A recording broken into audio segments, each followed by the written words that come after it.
अस्सलामुअलैकुम रहमतुल्लाहि वबरकातुहू। रमज़ान के मुतालिक बहुत बेहतरीन मसाइल है। 8 लोग रोज़ा छोड़ सकते हैं। 2 औरतों को रोज़ा रखना गुनाह है। और ये 8 लोग कौन हैं जो रोज़ा छोड़ सकते हैं और 2 औरतों को रोज़ा रखना गुनाह है। तो बहुत ख़ास वीडियो है, आप लोग इस वीडियो को लास्ट तक देखना और वीडियो पसंद आए तो वीडियो को शेयर कर दें, जो मुफ्ती एम कासमी साहब कुरान हदीस की रोशनी में बता रहे हैं। तो चलिए आप लोगों को वीडियो दिखाते हैं, वीडियो को आप लोग पूरा देखें। अस्सलामु अलैकुम वरहमतुल्लाहि वबरकातुहू। रमज़ान के रोज़े ये फ़र्ज़ हैं हर मुसलमान पर। आजकल जो है ना, जो लोग रोज़ा रख सकते हैं फिर भी वो कोई ना कोई चीज़ का बहाना करते हैं। जैसे हमारे फ़िरोज़ाबाद में चूड़ी की फैक्ट्रीज़ चलती हैं बहुत सारी, तो उसमें जो लेबर काम कर रही होती है तो उनमें से अक्सर लोग रोज़े नहीं रखते। उनसे पूछा जाए भाई रोज़े क्यों नहीं रख रहे, तो कहते हैं अरे क्या करें, हमारा काम बड़ी मेहनत का है, रोज़े रखना मुमकिन नहीं है। इसी तरह से कोई रिक्शा चलाता है तो वो कहता है मैं रोज़े नहीं रख सकता। किसी का काम जो है ना फील्ड का है, उसको बस गाड़ी लेके दौड़ना है, पैदल चलना है, रनिंग का काम है उसका, तो वो कहता है भाई मैं रोज़े नहीं रख सकता, क्या करूं, मेरा काम ऐसा है, मजबूरी है। तो ये जो मजबूरी है, काम की मजबूरी, मेहनत बहुत पड़ जाती है, ये मजबूरी, इसी तरह से चक्कर आने लगते हैं, ये मजबूरी, और कुछ लोगों को ये भी कहते हुए सुना है कि कमज़ोरी बहुत हो जाती है, साहब क्या करें, चक्कर से आने लगते हैं, ये मजबूरी, ये अल्लाह के नज़दीक काबिल कबूल नहीं है। रोज़ा रखो आप। काम अगर ऐसा है आपका कि बहुत मेहनत पड़ रही है तो काम छोड़ दो 1 महीने के लिए। 11 महीने रमज़ान की तैयारी करो और 1 महीने काम मत करो, चाहे 11 महीने तैयारी करो, एक्स्ट्रा काम करके चाहे पैसे कमा के रखो। रमज़ान के रोज़े तो रखना है। हाँ, कुछ लोग ऐसे हैं जिनको शरीयत ने रुख्सत दी है, जिनको शरीयत ने इजाज़त दी है, यानी जो शरीयत की नज़र में वाकई में माजूर लोग हैं, वो कौन कौन से हैं। तो आज मैं आप लोगों को उन्हीं 8 लोगों के बारे में बताने जा रहा हूँ, क्योंकि हर आदमी कह रहा है कि मैं रोज़ा नहीं रख सकता। मान लीजिए कोई बिरयानी बेच रहा है पूरे दिन, वो कह रहा है मैं रोज़ा नहीं रख सकता, मेरा काम धूप में खड़े होने का है, मेरा काम खड़े होने का है। तो हर आदमी आजकल यही तर्क दे रहा है कि यार मैं रोज़ा नहीं रख सकता। तो भाई कौन रोज़ा नहीं रख सकता, ये वीडियो ध्यान से सुनिएगा आप लोग, और उसके बाद फिर अपने आप को देखिएगा कि आप इन 8 लोगों में आते हो कि नहीं आते हो। अगर आप इन 8 लोगों में नहीं आते हो तो आपको रोज़ा रखना है, हर हाल में रखना है। काम छोड़ना पड़े छोड़ दो, 1 महीने के लिए जॉब छोड़ना पड़े छोड़ दो, 1 महीने के लिए कमज़ोरी बर्दाश्त करना पड़े कर लो। रमज़ान के रोज़े फ़र्ज़ हैं, याद रखो। बस अल्लाह का हुक्म है, और अल्लाह का हुक्म है तो उसको फॉलो करना पड़ेगा हर मुसलमान को। रमज़ान के रोज़े ये फ़र्ज़ हैं, किसी भी तरह से माफ़ नहीं है। हाँ, इन 8 लोगों के लिए। वो 8 लोग कौन कौन से हैं, आज उन्हीं 8 लोगों की लिस्ट लेकर मैं आप लोगों के सामने बैठा हुआ हूँ, ताकि आपको ये मसला अच्छे तरीके से समझ आ जाए। नंबर 1, बीमार आदमी। बीमार आदमी को शरीयत ने ये इजाज़त दी है कि चलो तुम बीमार हो तो रोज़ा छोड़ सकते हो, जब तुम्हारी ये बीमारी ठीक हो जाए तब इस रोज़े की क़ज़ा कर लेना। लेकिन बीमार आदमी भी कौन सा, जब डॉक्टर ने ये कहा हो कि तुम्हें रोज़े नहीं रखना, अगर तुम दवा नहीं खाओगे टाइम से तो ये बीमारी तुम्हारी बढ़ जाएगी। या ऐसी बीमारी किसी को है कि अगर वो रोज़े रखेगा और दवा छोड़ेगा, क्योंकि सुबह से शाम तक दवा नहीं चलेगी, भूखा प्यासा रहना है, तो जान को ख़तरा हो सकता है। तो अगर कोई ऐसा बीमार है कि दवा ना खाने की वजह से बीमारी बढ़ सकती है, ये जान का ख़तरा हो सकता है भूखा प्यासा रहने की वजह से, तो फिर ऐसे बीमार आदमी को शरीयत ने इजाज़त दी है कि भाई ठीक है, आप रोज़ा छोड़ दो, जब आपकी तबीयत ठीक हो जाए तब आप रोज़ा रख लेना। नंबर 2, हामिला औरत, प्रेग्नेंट लेडी।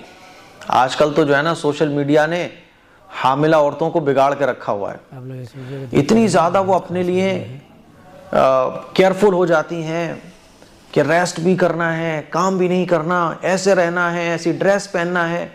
बिगाड़ के रख दिया है सोशल मीडिया ने, ये सीरियल्स वगैरह ने। अब तो औरतें ये समझती हैं कि मैं प्रेग्नेंट हूँ और अगर रोज़ा रख लूँगी तो बहुत नुकसान हो जाएगा। रोज़ा रखने से कोई नुकसान नहीं होता। अगर आप सेहतमंद हैं, आपको कोई प्रॉब्लम नहीं है, एकदम फिट फाट हैं एकदम, तो रोज़ा रखने से प्रॉब्लम नहीं होगी। रोज़ा रखने से तो जो प्रॉब्लम्स थोड़ी बहुत हैं भी, वो भी ख़त्म हो जाएंगी। हाँ, अगर कोई प्रेग्नेंट औरत ऐसी है जिसका इलाज चल रहा है, आजकल तो इलाज फैशन हो गया है, यानी कोई सेहतमंद है औरत, प्रेग्नेंट है, तब भी डॉक्टर उसकी दवा चलाएंगे महीनों के महीनों। क्या साहब इलाज चल रहा है। जब तक वो औरत हामिला रहेगी मुस्तकिल उसकी दवाइयां चलती रहती हैं। और अगर किसी खातून का इलाज नहीं चल रहा हो तो पूछने आते हैं लोग, कहाँ का इलाज चल रहा है? अभी तो कहीं का इलाज नहीं चला रही, इलाज नहीं चल रहा, इलाज तो चलाना चाहिए। ऐसे बातें चलती हैं, अल्लाह अकबर। तो एक फैशन हो गया है दवाओं का। तो फैशन वाली हामिला औरत नहीं, बल्कि वो प्रेग्नेंट औरत जिसके बारे में डॉक्टर ने ये कहा हो कि नहीं आपको दवा खाना ज़रूरी है, अगर आप दवा नहीं खाओगी तो नुकसान होगा, बच्चे को नुकसान हो सकता है, आपको नुकसान हो सकता है। माहिर डॉक्टर ने, और जो दीनदार डॉक्टर हो वही ये सब काम कर सकता है, जो अच्छे तरीके से अपनी ड्यूटी को अंजाम देता है। ये नहीं कि साहब पर्चा लिख के बस मेडिकल से कमीशन लेना है, वो डॉक्टर्स नहीं। तो हामिला औरत जो वाकई में रोज़ा रखेगी तो उसके बच्चे को नुकसान हो सकता है, उसको नुकसान हो सकता है, तो फिर उसको भी रोज़ा छोड़ने की इजाज़त है। और इसका बड़ा आसान सा तरीका ये भी है कि आप 2-3 रोज़े रखे देख लो। 2 रोज़े रखोगी, 3-4 रोज़े रखोगी तो पता चल जाएगा आपको कि भाई क्या तकलीफ़ हो रही है, क्या प्रॉब्लम हो रही है। कोई प्रॉब्लम नहीं हो रही है तो रोज़े रखो, अगर कोई प्रॉब्लम हो रही है तो वो प्रॉब्लम कैसी हो रही है डॉक्टर से मशवरा करो। इसीलिए एक अच्छे डॉक्टर को अपने कॉन्टैक्ट में रखना चाहिए, ख़ास तौर पर ऐसा डॉक्टर जो दीनदार हो, ठीक है। तो हामिला औरत भी बहरहाल रोज़ा छोड़ सकती है।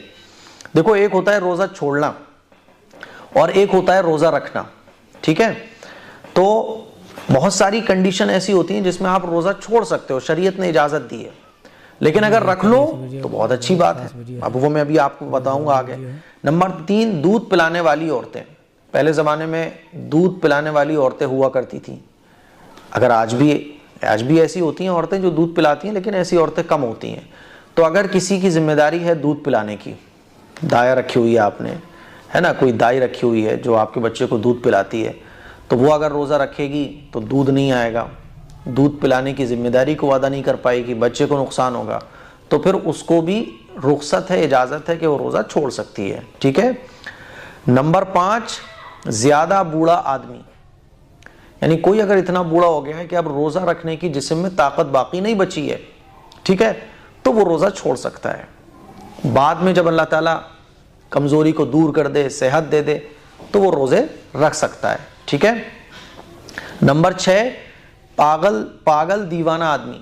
कोई मान लीजिए पागल हो गया, तो जितने भी दिन वो पागल रहा उतने रोज़े उसके ऊपर नहीं कहलाएंगे, यानी वो रोज़े उसके ऊपर नहीं है।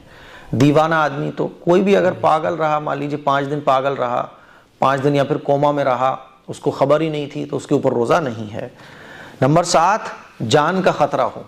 मान लीजिए कोई अगर रोज़ा रख लेगा तो घर से बाहर निकलना पड़ेगा, सहरी और इफ्तारी का सामान लेने के लिए, खाने पीने का सामान ख़त्म हो जाएगा, है ना, या जान का ख़तरा है कि अगर रोज़ा रख लोगे तो जान का ख़तरा किसी भी तरह से हो सकता है, तो जान का अगर ख़तरा हो तो भी रोज़ा छोड़ने की इजाज़त है।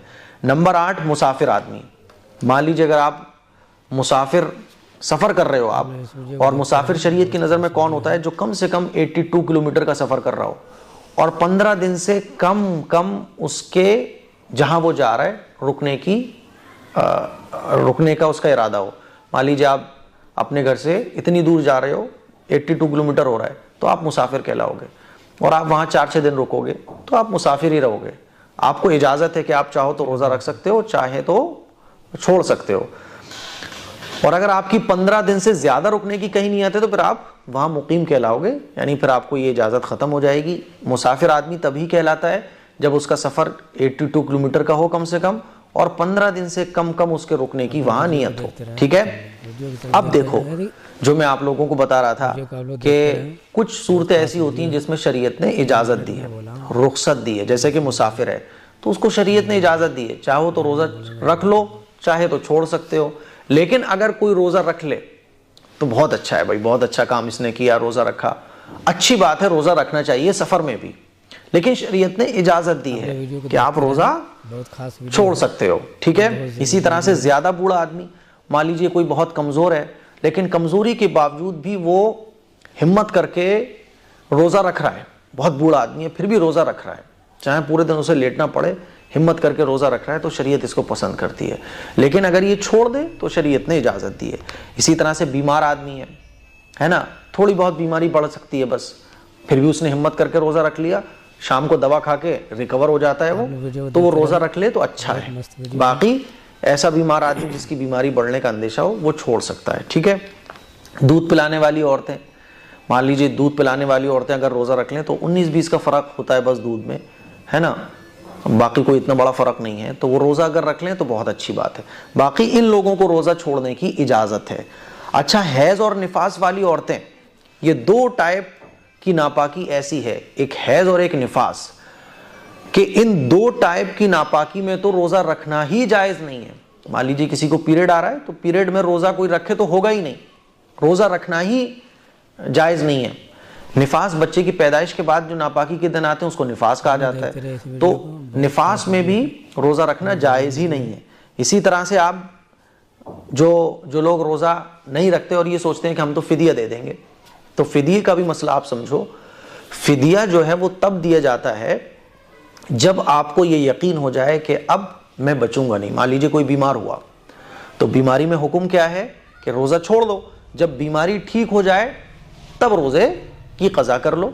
लेकिन कोई आदमी बीमार हुआ और बीमारी उसकी बहुत लंबी चल रही है और एहसास हो जाता है कि यार मेरे बचने के चांसेस कम हैं और मेरे ऊपर रोज़े हैं 10, मेरे ऊपर रोज़े हैं 15, तो फिर मैं क्या करूँगा कि अपने घर वालों से कहूँगा, या मेरे पास माल दौलत है, मैं खुद ही मालिक हूँ, तो मैं किसी से भी बहरहाल कहूँगा कि भैया मेरे ऊपर जो है वो 10 रोज़े हैं, तो 10 रोज़े मेरे ऊपर हैं और अब बहुत मुश्किल लग रहा है कि मैं इस बीमारी से ठीक हो पाऊँ, तो ये मेरे ऊपर 10 रोज़े हैं, 10 रोज़ों का फ़िदिया मेरी तरफ से अदा कर दिया जाए। और एक रोज़े का फ़िदिया होता है एक सदक़े फ़ित्र, एक सदक़े फ़ित्र यानी 1.25 किलो गेहूँ, है ना, तो एक सदक़े फ़ित्र बनता है एक रोज़े का फ़िदिया। तो 10 रोज़ों का फ़िदिया क्या हुआ, 10 सदक़े फ़ित्र, कि भाई 10 सदक़े फ़ित्र 10 फ़िदिये रोज़ों के मेरी तरफ से अदा कर दिए जाएँ, ये तरीक़ा होता है, ठीक है। फिर भी मान लीजिए दोबारा से वो तबीयत उसकी ठीक हो गई तो फिर रोज़ों की क़ज़ा कर लो।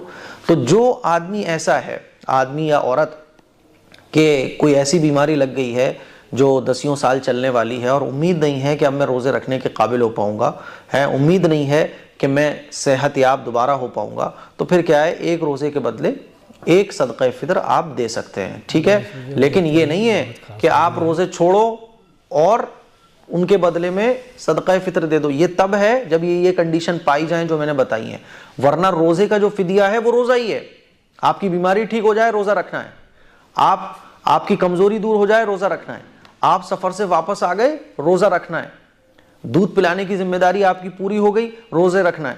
रोज़े का जो फ़िदिया है वो रोज़ा ही है। ये जो रोज़े के बदले में सदक़े फ़ित्र और एक फ़िदिया रोज़े का जो बताया जाता है 1.25 किलो गेहूँ, ये तब है जब आपको उम्मीद ना हो कि अब मैं ज़िंदगी में सेहत याब हो पाऊँगा, मैं इस बीमारी से सही हो पाऊँगा, है ना। तो अगर ये लगे कि भाई अब मेरा आखिरी वक्त है तो जितने भी रोज़े छूटे हों उनका एक फ़िदिया हम एक सदक़े फ़ित्र के हिसाब से दे सकते हैं। तो मुझे उम्मीद है ये बहुत डिटेल से मैंने आप लोगों को समझा दिया। मुझे उम्मीद है कि आपको ये मसले बहुत अच्छे तरीके से समझ आ गए होंगे। इसको शेयर करें, दूसरों तक पहुँचाएँ। अस्सलामु अलैकुम व रहमतुल्लाहि व बरकातुहू।